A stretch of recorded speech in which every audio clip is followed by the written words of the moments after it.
So let's reconstruct these bunkers. The R667 bunker would have been constructed inside the shell of the hotel building. What we know from these after the battle pictures is that there was a blockade wall, a rare stepped anti-flanking wall, and the front and side of the bunker would have had the facade from the hotel building, with parts of the balcony left that looked out over the beach.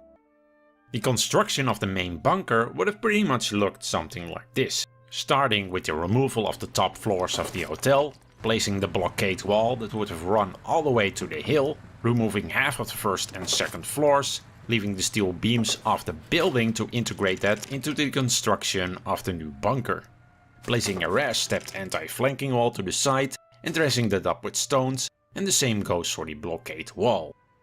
They then moved the gun inside and placing a giant blast wall at the back of the bunker, which is also a rarity for these types of bunkers. They would have placed a MG position into the blockade wall next to the bunker. They would also have added MG brackets to the gun barrel of this 88 and 7.5 in the bunker in the back. Little is known of these brackets, but the main idea was that the crew could fire a tracer round. If the tracer round hits the target, the crew could fire the main gun. This was a simple way to conserve ammunition.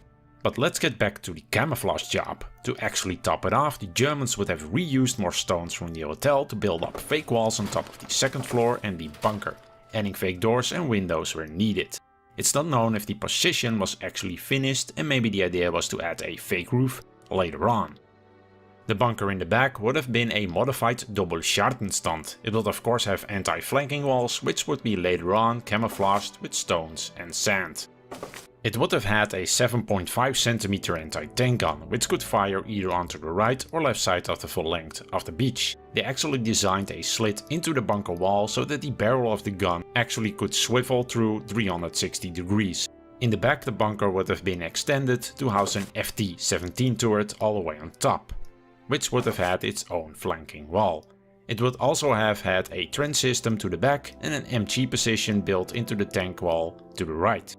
If we look on the other side, we can see that the tank wall and flanking wall were dressed up with stones and the top of the bunker was covered with sand. So the entire bunker would have been much more hidden into the landscape.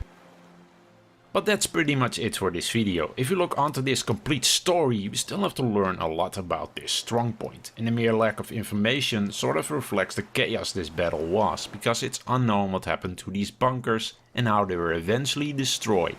We can look at the evidence today, but that's pretty much it, and a lot of it is guesswork.